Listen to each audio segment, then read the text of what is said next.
Thank you for joining us again for Let the Bible Speak. We've been talking about the fruit of the Spirit found in Galatians, the 5th chapter.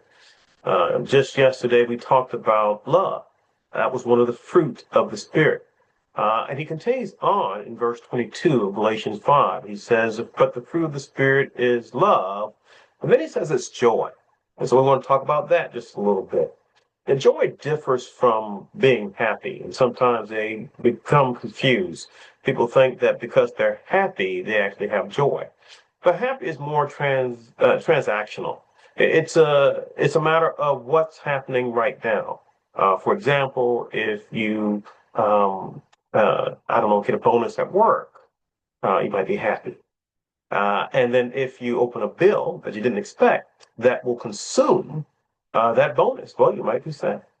It's happenstance. You go outside and oh my goodness, my tire is flat. He might be sad. And then you call someone to help, whether it's AAA or some other person. They get there in a timely fashion, get the tire changed. You're off to work. You get to work on time. Oh, I'm happy. And that's the nature of being happy and being sad. But joy is something that a person is supposed to have all the time. Those who are trying to be Christians, they have this joy all the time. And I think one way to think about it is as it's described in Philippians chapter 4, Philippians the 4th chapter. Pick up in verse 4. Paul tells the church at Philippi, he says, rejoice in the Lord always. Our joy is actually supposed to be based on the Lord. It does not change. Therefore, I can have joy always. Rejoice in the Lord always. And again, he says, I will say, rejoice. Let your gentleness be known to all men. The Lord is at hand. It's all about the Lord. In this particular verse, verse 5, the Lord is at hand. The Lord is coming. That should give me joy. Verse 6, he says, be anxious for nothing.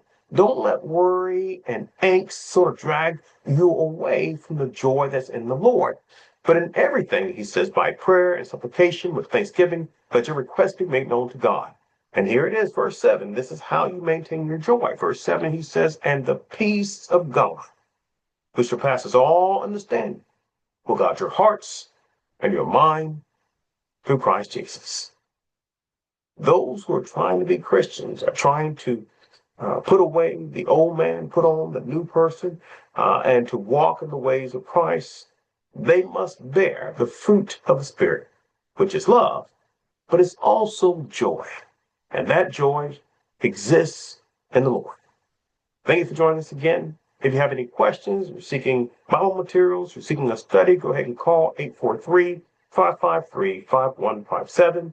Leave a brief message after the recording, and we will follow up with you. We look forward to speaking with you again tomorrow.